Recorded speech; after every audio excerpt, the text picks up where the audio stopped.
ఢిల్లీలోని రామ్లీలా మైదానంలో కాంగ్రెస్ పార్టీ నిర్వహించిన ఓట్ చోరీ ర్యాలీలో ప్రధాని నరేంద్ర మోడీని లక్ష్యంగా చేసుకుని చేసిన వ్యాఖ్యలు పార్లమెంట్లో తీవ్ర దుమారాన్ని రేపాయి.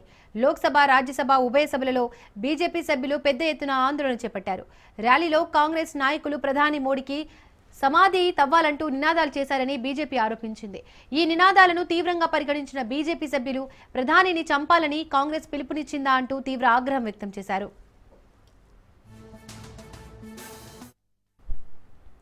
భారత ప్రధాని గౌరవాన్ని కించపరిచేలా, హింసను ప్రేరేపించేలా ఉన్న ఈ వ్యాఖ్యలపై రాహుల్ గాంధీ, కాంగ్రెస్ అధ్యక్షుడు మల్లికార్జున ఖర్గే దేశ ప్రజలకు, పార్లమెంట్కు తక్షణమే క్షమాపణలు చెప్పాలని బీజేపీ సభ్యులు ఏకగ్రీవంగా డిమాండ్ చేశారు.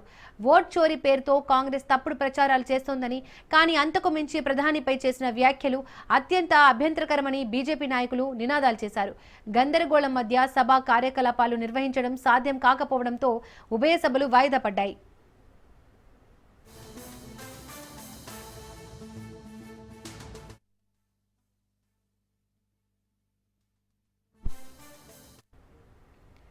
బీజేపీ తీరుపై కాంగ్రెస్ నేత కేసీ వేణుగోపాల్ మండిపడ్డారు.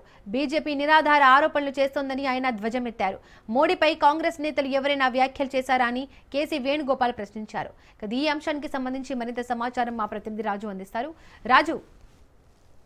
దీపిక, నిన్న ఢిల్లీలోని రామ్లీలా మైదానంలో కాంగ్రెస్ పార్టీ నిర్వహించిన ఓట్ చోరీ ర్యాలీలో బీజేపీ నేత ప్రధానమంత్రి నరేంద్ర మోడీని లక్ష్యంగా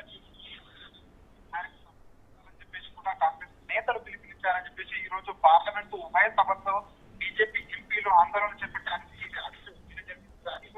కాంగ్రెస్ నాయకులు ప్రధానమంత్రి నరేంద్ర మోడీకి సమాధి తవ్వాలంటూ నినాదాలు చేశారని బీజేపీ